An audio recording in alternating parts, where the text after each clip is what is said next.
you're going to be out. I mean, that's basically saying I don't care about your life. Gandhi once said, "Be the change that you want to see in the world." During his campaign, Obama's slogan was "Change we can believe in." White supremacy has spread throughout the four corners of the earth into the entire black nation. After time, the bitter taste of innocence, dissent or race, scattered seeds, buried lives, mysteries of our disguise. So February 18th, vote for me, Quintez Brown, for Arts and Sciences Student Senate.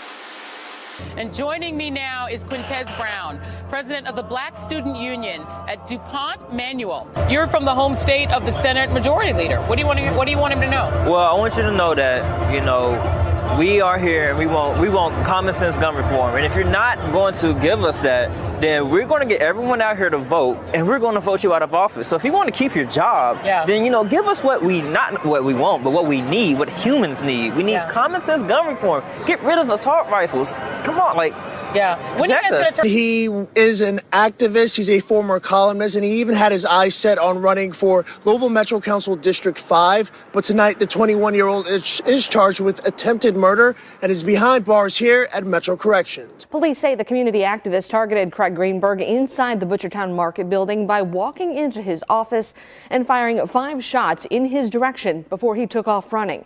And you guys are making the connection that you believe that this is about being in the voting booth. Definitely. Emma Gonzalez, she already put an emphasis on it, because we do have some very inflexible congressmen, so maybe we won't get gun reform the next day, but nonviolent direct action takes time. It's not going to happen overnight. The report says from police that he had a loaded 9mm magazine in his pants pocket.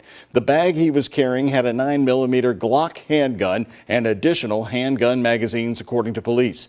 The police report then says surveillance cameras in the building helped police identify him immediately. Greenberg says there were 5 people in his office at the time. The staffer closest to the door was able to get it shut and barricaded. Greenberg says the bullet missed his body by inches. Let me say again that all of us are blessed, and I'm blessed to be standing here today with you. Despite one bullet coming so close that it grazed my sweater and my shirt, no one was physically harmed.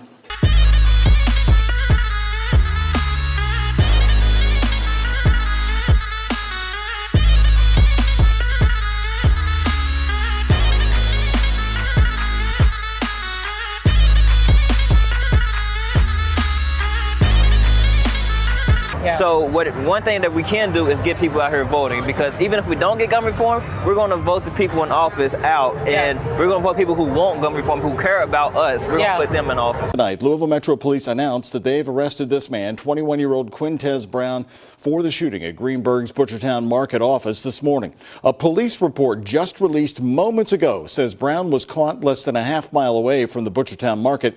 The report says from police that he had a loaded 9mm magazine in his pants pocket. The bag he was carrying had a 9mm Glock handgun and additional handgun magazines, according to police. The police report then says surveillance cameras in the building helped police identify him immediately. Brown is charged with attempted murder and 4 counts of wanton endangerment after 4 of Greenberg's staff members were in the room during the shooting. Back in December, Quintez Brown announced his run for Metro Council in District Number 5, which includes parts of the Portland and Shawnee neighborhoods. Brown is best known for his activism and writing, often focusing on race relations. He once had a regular freelance column in the Courier-Journal.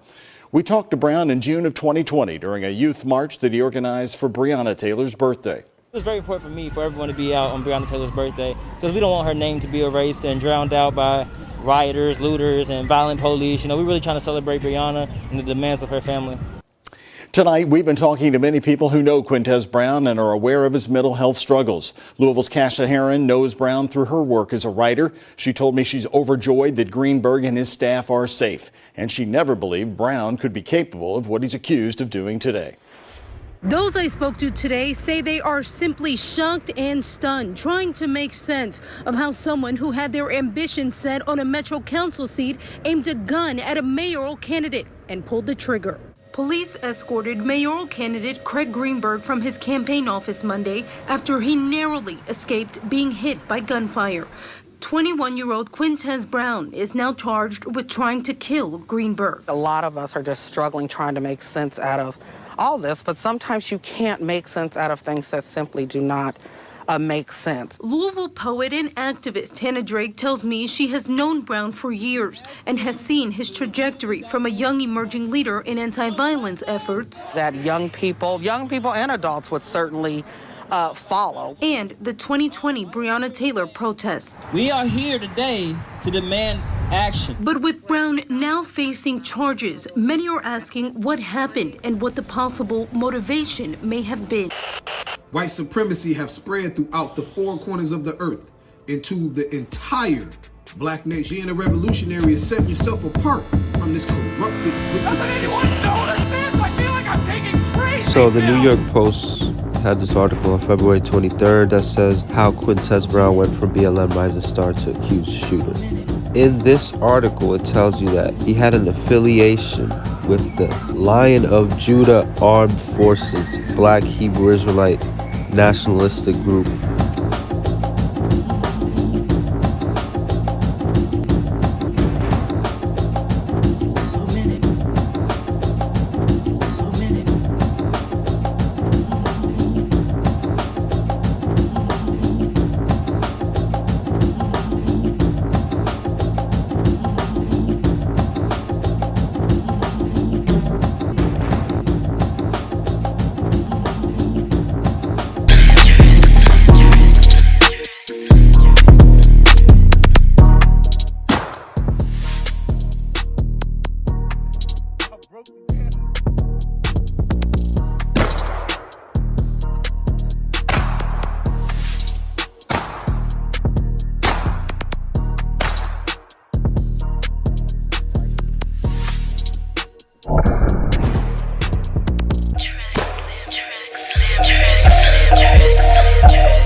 Black Hebrew Israelites pretty much hate everyone, but they particularly have a special hatred for these Jewish people. And we know the candidate that was shot was Jewish. There is a lot of history that shows violence against Jewish people coming from Black Hebrew Israelites.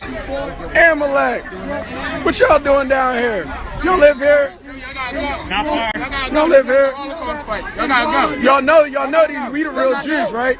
Y'all gotta go. Y'all gotta go. This ain't y'all fight. Y'all gotta go. Okay. We don't need no solidarity. We good. Walk off. Let's walk. Let's walk. Start this shit. Walk.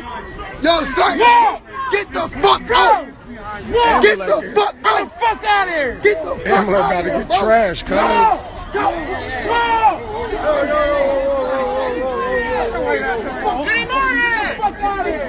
Get him on it! Fuck out of here! Get him on it! Get off our block! Philly waking up. Revelation 2:9, the synagogue of Satan. Samantha, this sounds just off of the arrest documents like a really clear case of an anti-Semitic hate crime. A man was arrested here in Sunny Isles Beach just outside the Trump International Resort after police say he lunged at two men wearing yarmulkes who were walking home from a prayer service Monday night. Here is that man's mugshot. The defendant is Larry Green. His arrest form says he insisted to the two victims and officers that his Hebrew name is Elijah Israel. He was in Miami-Dade bond court today. Here he is appearing before a judge. Police say Green insisted he was a real Jew and the son of God and called the victims fake Jews, hurling anti-Semitic insults and threatening to kill them with a knife. His arrest report says he yelled, "Go back to Israel." Both victims say Green then raised a knife over his head before lunging at them.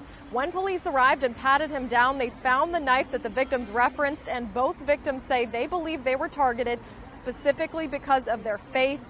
Statements in the arrest form also align with that claim. So Green was arrested and charged with 2 counts of aggravated assault with a deadly weapon and charged with a hate crime. The December shooting in Jersey City was an act of domestic terrorism, and suspects David Anderson and Francine Graham were motivated by hate. This was nothing but a senseless, evil, cowardly act of anti-Semitism and hatred towards not just the Jewish community, but also law enforcement. As I circle back to Quintez Brown, he has not yet been charged with a hate crime, although there are clear ties to black nationalists, black supremacists, Black Hebrew Israelite hate groups. If you reverse the races in the political party and have a white supremacist conservative Republican do the same thing, you would not have this guy bail out the next day. Automatic hate crime. You will not have people from Hollywood helping to bail this guy out of jail. If politicians still have an A rating by election day, like, you're going to be out. I mean, that's basically saying, I don't care about your life.